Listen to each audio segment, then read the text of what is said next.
नमस्कार दोस्तों, स्वागत है आपका जेडी प्रोडक्शन यूट्यूब चैनल में। दोस्तों, हम आपके लिए लाते हैं देश और दुनिया की सबसे बड़ी और अहम खबरें। चलिए जानते हैं एक एक करके। इस वक्त की सबसे बड़ी खबर निकल कर आ रही है। जेएनयू के पूर्व छात्र नेता सहला राशिद पर पिता ने लगाए सनसनीखेज आरोप। कहा, बेटी एंटी नेशनल गतिविधियों में शामिल है। जी हां दोस्तों, जवाहरलाल नेहरू जेएनयू की पूर्व छात्र नेता सहला राशिद पर उनके पिता अब्दुल राशिद शोरा ने सनसनीखेज आरोप लगाए हैं। सहला के पिता ने दावा किया है कि उनकी बेटी एंटी नेशनल गतिविधियों में शामिल है। उन्होंने अपने लिए तुरंत सिक्योरिटी कवर की मांग करते हुए जम्मू कश्मीर डीजीपी को एक लेटर भी लिखा है। इस पत्र में उन्होंने अपनी बेटी सहला राशिद अस्मा और पत्नी जुबैदा शोरा से खुद की जान को खतरा बताया है। अब्दुल ने जेएनयू की घटना पर कहा है कि यह पूरा खेल फंड का है। वहीं सहला राशिद ने अपने पिता के दावों को खारिज करते हुए उन पर अपनी पत्नी को प्रताड़ित करने के आरोप लगाए हैं। सहला राशिद के पिता अब्दुल शोरा ने दावा किया है कि उनकी बेटी ने जम्मू कश्मीर पीपुल्स मूवमेंट के लिए 3 करोड़ रुपये लिए। उन्होंने सहला राशिद पर कहा कि वह एनजीओ भी चलाती है और उन एनजीओ की भी जांच होनी चाहिए। लीगल डॉक्यूमेंट्स में वह अपने आप को बेरोजगार बताती है, तो ऐसे में पैसा कहां से आएगा? उसकी जांच होनी चाहिए। सभी को पता चल जाएगा कि फंडिंग कहां से आ रही है और क्यों आ रही है। उन्होंने आगे कहा कि मैंने 3 साल इसको समझाया। वहीं सहला राशिद ने अपने पिता के आरोपों को खारिज कर दिया है। उन्होंने कहा, आप में से कई लोगों ने मेरे पिता द्वारा मुझ पर, मेरी बहन और मां पर लगाए गए आरोपों वाले वीडियो को देखा होगा। छोटा और साफ तौर पर बताते हुए कहूं तो वे अपनी पत्नी को पीटने वाले अपमानजनक शख्स हैं। हमने आखिरकार उनके खिलाफ कार्रवाई करने का फैसला लिया है और यह स्टंट उसी का रिएक्शन दिख रहा है। केंद्र सरकार ने देश में कोविड-19 की स्थिति पर चर्चा करने के लिए 4 दिसंबर को सर्वदलीय बैठक बुलाई है। सोमवार को सूत्रों ने इसकी जानकारी दी। बताया गया है कि प्रधानमंत्री नरेंद्र मोदी 4 दिसंबर को कोविड-19 की स्थिति पर चर्चा करने के लिए सदन में पार्टियों के नेताओं के साथ ऑनलाइन बैठक की अध्यक्षता करेंगे। न्यूज एजेंसी पीटीआई ने सूत्रों के हवाले से बताया है कि संसद के दोनों सदनों में पार्टियों के नेताओं को शुक्रवार सुबह 10:30 पर होने वाली ऑनलाइन बैठक के लिए आमंत्रित किया गया है। इसके लिए संसदीय कार्य मंत्रालय बैठक के लिए समन्वय कर रहा है और संसद के दोनों सदनों में पार्टियों के नेताओं से संपर्क कर रहा है। सूत्रों ने बताया कि कोविड-19 महामारी शुरू होने के बाद से यह दूसरी बार है जब सरकार ने कोरोना वायरस से उत्पन्न हालात पर चर्चा के लिए सर्वदलीय बैठक बुलाई है। रक्षा मंत्री राजनाथ सिंह, गृह मंत्री अमित शाह, स्वास्थ्य मंत्री हर्षवर्धन सहित सरकार के शीर्ष मंत्रियों के बैठक में शामिल होने की उम्मीद की जा रही है। संसदीय कार्य मंत्री प्रहलाद जोशी और मंत्रालय के राज्य मंत्री अर्जुन राम मेघवाल के भी बैठक में शामिल होने की उम्मीद है। वाराणसी के मंच से पीएम मोदी ने प्रदर्शन कर रहे किसानों को बताई किसान बिल की अच्छाइयां।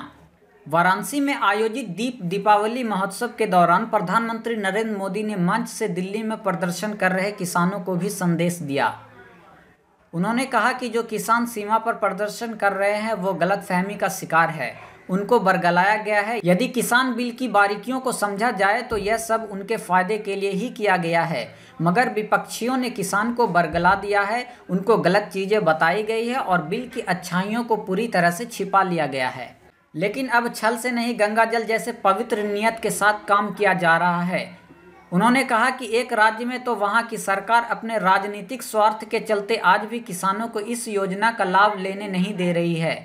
देश के 10 करोड़ से ज़्यादा किसान परिवारों के बैंक खाते में सीधी मदद दी जा रही है। अब तक लगभग 1 लाख करोड़ रुपए किसानों तक पहुंच भी चुका है। प्रधानमंत्री वाराणसी के खंडूरी गांव में वाराणसी प्रयागराज 6 लेन हाईवे का लोकार्पण करने के लिए पहुंचे थे। उन्होंने कहा कि नए कृषि सुधारों से किसानों के लिए नए रास्ते मिले हैं, मगर उनको समझाया गलत जा रहा है। इन कानूनों में पुराने सिस्टम पर रोक लगाने का कोई प्रावधान नहीं है। उन्होंने बताया कि सरकार ने बिल के माध्यम से किसानों को बड़े बाजार के लिए विकल्प देकर सशक्त बनाया है। किसानों के हित में सुधार किए जा रहे हैं जिससे उन्हें अधिक विकल्प मिलेंगे। उन्होंने लोगों से पूछा कि क्या एक किसान को अपनी उपज सीधे उन लोगों को बेचने की स्वतंत्रता नहीं मिलनी चाहिए जो उन्हें बेहतर मूल्य और सुविधाएं देते हैं। अब 8वीं से लेकर 12वीं तक के सभी छात्र छात्राएं कर सकेंगे ऑनलाइन पढ़ाई। सरकार ने की फ्री टैबलेट देने की घोषणा। जी हां दोस्तों, ऐसे में हरियाणा सरकार ने पहल करते हुए राज्य में 8वीं से लेकर 12वीं तक के छात्र छात्राओं को फ्री टैबलेट देने की घोषणा की है, ताकि आर्थिक रूप से पिछड़े परिवारों के बच्चे भी ऑनलाइन एजुकेशन की व्यवस्था में अपनी पढ़ाई जारी रख सकेंगे। मुख्यमंत्री कार्यालय द्वारा शनिवार 28 नवंबर 2020 को दी गई आधिकारिक सूचना के अनुसार आरक्षित वर्गों समेत सामान्य श्रेणी और अल्पसंख्यक वर्गों के स्टूडेंट्स को डिजिटल एजुकेशन के लिए फ्री टैबलेट दिया जाएगा। सीएमओ के अनुसार हरियाणा सरकार ने कोविड-19 के मद्देनजर सरकारी स्कूलों में पढ़ रहे कक्षा 8वीं से 12वीं के सभी वर्ग जैसे सामान्य श्रेणी, अनुसूचित जाति व पिछड़े वर्ग के साथ अल्पसंख्यकों वर्गों के छात्र एवं छात्राओं को डिजिटल एजुकेशन की सुविधा देने हेतु निःशुल्क टैबलेट देने की योजना बनाई है। 212 पदों पर भर्ती के लिए उत्तर प्रदेश पावर कॉरपोरेशन ने जारी किया विज्ञापन। जी हां दोस्तों, उत्तर प्रदेश राज्य सरकार के विद्युत सेवा आयोग के अधीन उत्तर प्रदेश पावर कॉरपोरेशन लखनऊ ने 212 पदों पर भर्ती के लिए एक फ्रेश नोटिफिकेशन जारी किया है। कॉरपोरेशन द्वारा जारी भर्ती विज्ञापन के अनुसार इलेक्ट्रिकल और इलेक्ट्रॉनिक्स टेलीकम्युनिकेशन ट्रेड्स में जूनियर इंजीनियर के पद पर भर्ती के लिए योग्य उम्मीदवारों से आवेदन आमंत्रित किए जाते हैं। इन पदों के लिए ऑनलाइन आवेदन की प्रक्रिया इसी सप्ताह शुक्रवार 4 दिसंबर से शुरू हो जाएगी और उम्मीदवार 28 दिसंबर तक आवेदन कर पाएंगे। महाराष्ट्र की राजधानी मुंबई के लोगों को कोरोना वायरस के खतरे से आगाह करने के लिए बीएमसी निःशुल्क मास्क वितरित करेगी। दूसरी ओर नगर निकाय मास्क पहनने के लिए नियम का पालन नहीं करने वालों से 200 रुपये का जुर्माना भी वसूला जाएगा। बीएमसी ने सार्वजनिक स्थानों पर मास्क नहीं पहनने के कारण अप्रैल से लेकर 28 नवंबर तक 4,85,000 लोगों के खिलाफ कार्रवाई की तथा 10 करोड़ 70 लाख रुपए का जुर्माना भी वसूला। बीएमसी ने कहा कि जुर्माना अदा करने के बाद जब बिना मास्क के कोई व्यक्ति आगे बढ़ जाता है तो कोविड-19 को रोकने का उद्देश्य पूरा नहीं होता है। लिहाजा जिस शख्स से 200 रुपये का जुर्माना वसूला जाएगा उसे निःशुल्क मास्क भी दिया जाएगा। रविवार तक मुंबई में कोरोना वायरस के कुल 2,82,821 मामले सामने आ चुके हैं। चीन और पाकिस्तान सीमा पर रिसर्च के लिए बनाई जाएगी नई डीआरडीओ लैब। जी हां दोस्तों, इस वक्त की सबसे बड़ी खबर, सीमा पर संघर्ष के बीच में सरकार ने चीन और पाकिस्तान के साथ सीमाओं पर हिमस्खलन और भूखंड पर केंद्रित शोध करने के लिए 2 डीआरडीओ लैब का विलय कर एक नई लैब का निर्माण किया जाएगा। सरकार के सूत्रों के अनुसार defence research and development organisation ने 2 लैब का विलय करके defence geo informatics research establishment नामक एक नई प्रयोगशाला बनाई है। नई लैब लद्दाख से अरुणाचल प्रदेश तक चीन से लगी सीमा पर इलाके और हिमस्खलन पर शोध पर ध्यान केंद्रित करेगी। सरकार द्वारा विलय किए गए 2 लैब मनाली मुख्यालय वाले हिमपात और हिमस्खलन अध्ययन प्रतिष्ठान और दूसरा दिल्ली स्थित रक्षा क्षेत्र अनुसंधान प्रतिष्ठान है। इन प्रयोगशालाओं का विलय डीआरडीओ में इसके प्रमुख डॉक्टर जी सतेश रेड्डी द्वारा संगठन को पतला जुगत पूर्ण और अधिक परिणामोन्मुख बनाने के लिए बड़े पैमाने पर किए गए सुधारों में पहला कदम है। एसएएसई परिचालन क्षेत्रों में बर्फ और हिमस्खलन के अध्ययन में बहुत सक्रिय रूप से लगा था। उसने देश के विभिन्न हिस्सों में लगभग 3000 ऑन रोड स्थानों के हिमस्खलन का एटलस तैयार किया है, जहां सशस्त्र बल तैनात है। आज की एससीओ बैठक में इमरान के न शामिल होने पर भारत ने पाकिस्तान को लगाई लताड़। जी हां दोस्तों, भारत ने आज पहली बार एससीओ के सदस्य देशों के प्रमुख की 19वीं बैठक की मेजबानी की। विदेश मंत्रालय के सचिव विकास स्वरूप ने बताया कि भारत शांति, सुरक्षा, व्यापार, अर्थव्यवस्था और संस्कृति के क्षेत्रों में सहयोग को बढ़ावा देने के लिए एससीओ को एक महत्वपूर्ण क्षेत्रीय संगठन मानता है। हम सक्रिय, सकारात्मक और रचनात्मक भूमिका निभाते हुए एससीओ के साथ हमारे सहयोग को गहरा करने के लिए प्रतिबद्ध है। विदेश मंत्रालय ने आगे कहा कि जहां तक कि पाकिस्तान पहल में शामिल होने जा रहा है या उसके ऊपर है, एससीओ चार्टर में प्रावधान है कि एक देश उन क्षेत्रों में सहयोग नहीं कर सकता है और सदस्य देशों का अनुमति देता है जो इसे एक देश के बहिष्कार के साथ आगे ले जाना चाहते हैं जो विरोध कर रहा है। हनुमान बेनीवाल का बड़ा ऐलान, नहीं वापस हुए कृषि कानून तो एनडीए से अलग होने पर करेंगे विचार। जी हाँ दोस्तों, केंद्र सरकार में एनडीए का हिस्सा राष्ट्रीय लोकतांत्रिक पार्टी यानी आरएलपी ने किसान आंदोलन का समर्थन करते हुए तीनों कृषि कानूनों को वापस लेने की मांग की है।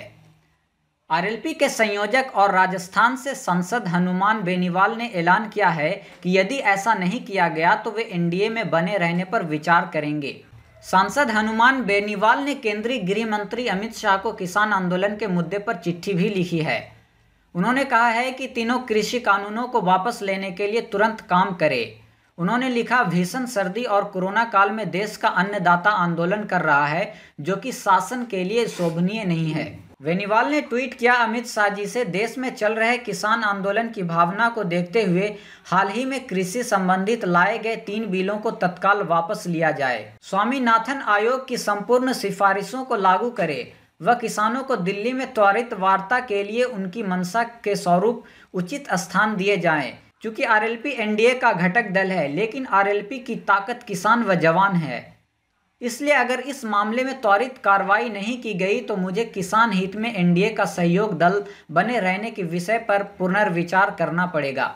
हम आपको बता दें कि हाल ही में संसद के दोनों सदनों से पारित होकर कानून बने 3 कृषि कानूनों के खिलाफ बीजेपी की सबसे पुरानी सहयोगियों में रही अकाली दल भी साथ छोड़ चुकी है। सितंबर महीने के अंत में अकाली दल ने एनडीए से अलग होने का ऐलान किया था। सबसे पहले केंद्रीय मंत्रिमंडल से हरसिमरत कौर ने इस्तीफा दिया था और फिर बाद में पार्टी की कोर कमेटी की 3 घंटे चली बैठक के बाद सुखबीर बादल ने एनडीए से अलग होने की घोषणा की थी। नाक के जरिए दिमाग में घुस सकता है कोरोना वायरस, स्टडी में दावा किया जा रहा है। जी हाँ दोस्तों, एक नए अध्ययन में दावा किया गया है कि कोरोना वायरस लोगों की नाक से उनके दिमाग में प्रवेश कर सकता है। अध्ययन के निष्कर्ष की मदद से अब यह पता लगाना संभव हो सकेगा कि कोविड-19 बीमारी के दौरान मरीजों में न्यूरोलॉजिकल लक्षण क्यों उभर रहे हैं और उनका इलाज कैसे किया जाए। नेचर न्यूरोसाइंस पत्रिका में प्रकाशित अध्ययन के अनुसार सॉर्स CoV-2 न सिर्फ श्वसन तंत्र को प्रभावित करता है बल्कि केंद्रीय तंत्रिका तंत्र पर भी प्रभाव डालता है, जिससे अलग अलग न्यूरोलॉजिकल लक्षण जैसे सूंघने, स्वाद पहचानने की शक्ति में कमी आना, सिर दर्द, थकान और चक्कर आदि दिखने लगते हैं। हालांकि ताज़ा अध्ययन में मस्तिष्क में वायरल आरएनए और सेरेब्रोस्पाइनल फ्लूइड की मौजूदगी की बात की गई है, लेकिन यह स्पष्ट नहीं है कि वायरस कहां से प्रवेश करता है और कैसे फैलता है। जर्मनी के चारिटे विश्वविद्यालय के अनुसंधानकर्ताओं ने श्वसन नली का परीक्षण किया। अध्ययन में कोविड-19 से मरने वाले 33 मरीजों को शामिल किया गया। उनमें से 11 महिलाएं और 22 पुरुष थे। उन्होंने बताया कि मरने वालों की औसत आयु 71 साल की थी। वहीं कोविड-19 के लक्षण दिखने से लेकर उनकी मृत्यु तक का औसत समय 31 दिन रहा। अनुसंधानकर्ताओं का कहना है कि उन्हें मस्तिष्क और श्वसन नली में सॉर्स CoV-2 आरएनए और प्रोटीन मिले हैं। दोस्तों, ये वीडियो आपको अच्छी लगी हो तो वीडियो को लाइक और चैनल को सब्सक्राइब कीजिए। आपके मन में इस वीडियो को लेकर कोई भी विचार हो तो आप कमेंट करके हमें ज़रूर बताइए। मिलते हैं अगली वीडियो में। धन्यवाद।